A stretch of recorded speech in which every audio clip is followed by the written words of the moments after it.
Welcome to Allies or Enemies. I'm Jess. And I am Sean, and today we are talking about Shackleton Base, A Journey to the Moon. And our copy was provided for review, but the thoughts in this video are all our own. Shackleton Base is designed by Fabio, Lopiano, and Nestore Mangone, and it plays for 1 to 4 players. And in Shackleton Base, you are building a base on the moon, but this project is sponsored by different corporations, so you have to try and fulfill their various interests. We'll come to that part later. Let's start with how it plays. At the start of the game, you have a small dome and whatever resources and astronauts you drafted on your first shuttle. Each turn, you will send one of your astronauts out to the moon to take an action, which can be different depending on the type of astronaut sent. These include exploiting the crater, which means getting stuff, either special resources, credits, or corporate actions. Visiting the lunar gateway to gain astronauts, to move into empty spaces on your homeboard for various bonuses, command actions, which include building structures, which frees up space on your homeboard and helps you gain astronauts from the crater, funding a project, which gains you cards from the various corporations that provide all kinds of bonuses and points, and performing up to 3 corporate actions, which can include actions on the reputation track and actions specific to each corporation, or to cards that you previously gained. While you are doing all of this, you are also trying to fulfill corporate goals, gain astronauts from the crater with majorities, and build your reputation. At the start of each new round, you draft another shuttle and gain 6 new astronauts. At the end of 3 rounds, or 18 turns, you add up all the points you gained from astronauts that you placed in your laboratories, funded project cards, your place on the reputation track, and whatever you gained from corporations. And the new CEO of the moon is named. This was a lot easier to pick up and play than I expected. I think the rule book was really clear and the iconography was really straightforward. We didn't have a lot of questions while we were playing the game of what the different actions actually meant. Yeah, I was really surprised by that, because if you just watch the how to play, there is a lot going on in this game. There are a lot of different integrated systems. There's a lot of stuff to think about.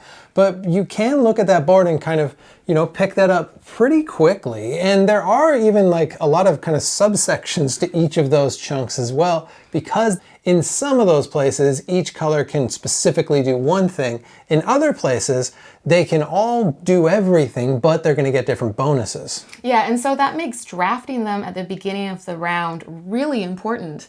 And I found for our first few games, we tended to try and draft a lot of the yellow astronauts because they're the ones that are needed to be able to go to the crater and collect the base resources.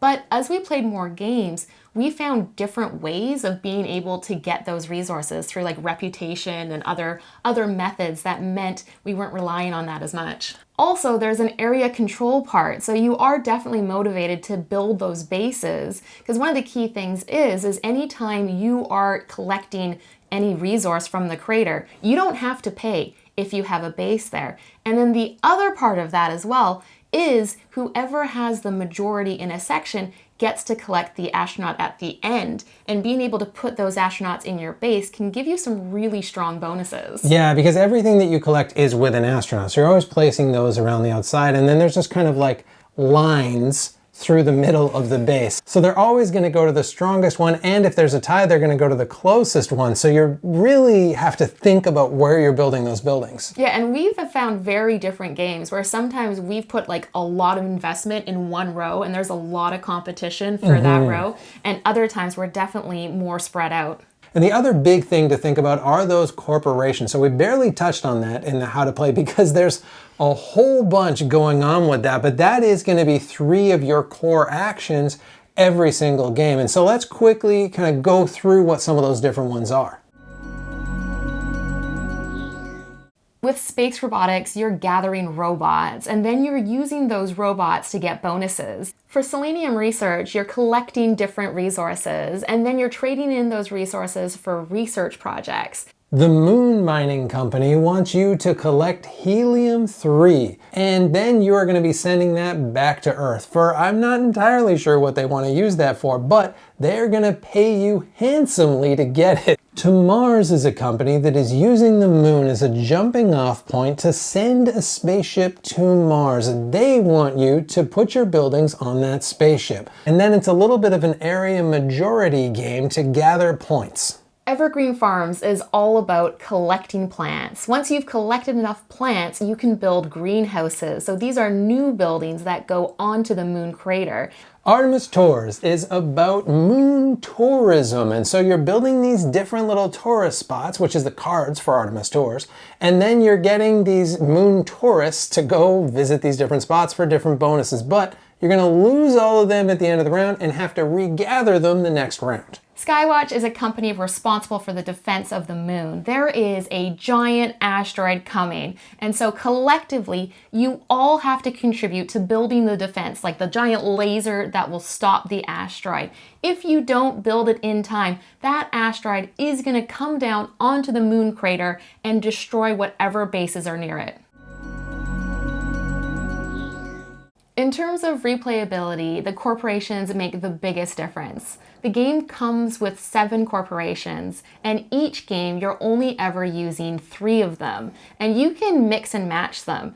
I really like, though, that it lays out the suggestion for which ones to use for your first 3 games, because they have different difficulty levels. So like these ones are a bit easier to the ones that are a little bit harder. Yeah, and those levels aren't really so much complexity as just kind of being able to make the most out of those different companies, because that first game, you're using the ones that are more kind of collecting resources and then trading those resources for different stuff, as well as Artemis Tours, which is one of my favorites of all of them. And then in that second game, you kind of level up to the ones like Evergreen Farms, where you're building those biomes, and to Skywatch, which is actually one of the more difficult ones, I think, where you've actually got to defend things or else you're going to lose your bases. And that one's tough to use. Yeah, definitely. Skywatch was tricky. We found that we kind of didn't really contribute to the defense, and it meant that we had no idea where that giant asteroid was going to hit. But it didn't seem as important at the time, because it's one of those that the payoff is at the end of the game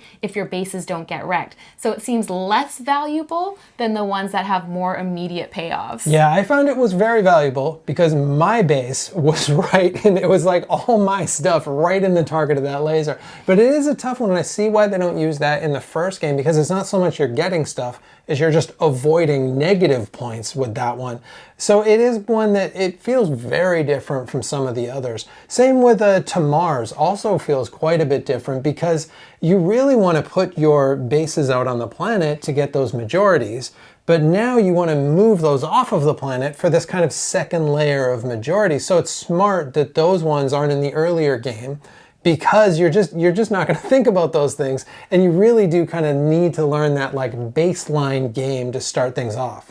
Yeah, so they are all different in terms of like how they interact with the crater and the bases, but also the cards that you're purchasing too, because each one comes with its own deck of cards, and those cards will be specific to the corporation to give you different bonuses. And we found ourselves usually focusing on a couple of them, but that can be challenging as well to give up on one of them. Yeah, you really do want to focus though. It feels like 1 or 2 to kind of really focus on, because those cards give you big bonuses for those corporations, so they really incentivize you to do that more. But this whole game only has 18 actions. So you don't have a lot of actions. You're only going to end up with, I think the most cards I've ever had in a game was 6. And even then I can't use a lot of them all the time. Also, those cards really change like the ecology of the games, because some of them give you tons of money or tons of resources, and some of them are more just like protecting yourself or really focusing on this specific goal. Yeah, definitely. The combination of corporations that are in the game will very much switch what you have access to, even in terms of the base levels as well, because there are some games when we found we did not have a lot of battery power. And so that also might be affected by the corporation, because some of them will give you a lot more battery bonuses. And it really is impressive that even with these 7 different corporations that all kind of are like different little mini games, that over overall game is still, it's not that complex. And when I say it's not that complex, please note that this is not a light game. This is a heavy game, a lot of integrated systems. It's quite a thinky game, but the rules are just so much smoother than I would imagine would be possible with this game. But it also feels so different when you've got those different corporations. It's really impressive. But it's also the fact that you have the shared board with area control that's going to feel different as well, and the shared resource of the batteries, because that's something that everybody is contributing to and taking away from as well. And all of that, the battery levels and the building of the bases, will be dependent on player count. In terms of player count, we have so far played this exclusively at 2 players, and it works really, really well at that count. Even though this has got that little bit of an area control component with the craters and with some of the corporations, that has not felt like we were lacking anything. And the battery that's kind of the shared resource as well, that is really, really tight at 2 players. And I think that is going to be one of the places where this game changes the most at 3 or 4. So the batteries you get through building these solar panels, and those are needed to build on new places on the moon. And then you spend batteries for cards, as well as some other actions cost batteries as well. So it's this shared resource that is constantly going to fluctuate. So I imagine at more, it's going to be spent more, but you're also going to be building more solar panels too. So like you said, those batteries power those different building sites. So those get filled up pretty quickly. So at a 4-player game, especially, I would imagine those are getting crammed up and you're having to build other sites. Yeah, and it is interesting because at more players, you're probably going to have more sites activated. So you'll be able to collect more stuff when you go out, but it's going to be more expensive to do so because you won't have your own buildings there. So that is an interesting trade-off of being able to get more, but having to pay more cost for it. And also for the corporations as well, each corporation only has 9 cards. And generally we're able to buy maybe 3, maybe 4 from one corporation. But if you've got 2 people buying 3 or 4 from a corporation, those are going to get gobbled up pretty quick. So I think you are going to tend to see people kind of focus on slightly different corporations. And you can also leave it to other folks to help protect you from the meteorite. Yeah, and at 2 players, you can probably plan ahead a little bit more because it's only going to cost you 1 extra coin to go to one of those command actions. Whereas if everybody has the same idea of everyone wants to build a base, that's going to get expensive pretty quick at more players. And there is also a solo mode that is a full solo opponent that's doing basically all of the stuff that you're doing. And it's run by a deck of cards, but it's a fairly simple system. And it's got this solo board that you put your 3 different corporations on. So that can change and play with any of the different corporations. Like everything else, it's just impressive how simple everything in this game is for how incredibly complex this actual game is. So the first thing that I want to talk about with the components are the boxes. So each of the corporations comes in its own little tuck box. And that makes it really easy to set up this game for having all these different bits that you're going to move around. The one tricky I have with it though is that the tab folds over and then tucks under, and I just cannot get that tab in. Jess can do it real easy, and she's real cocky about it.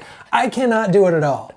But they do look great, and I like that each corporation has its own look. So they have a different logo, a slightly different design, but still a consistency throughout everything. So everything looks really good.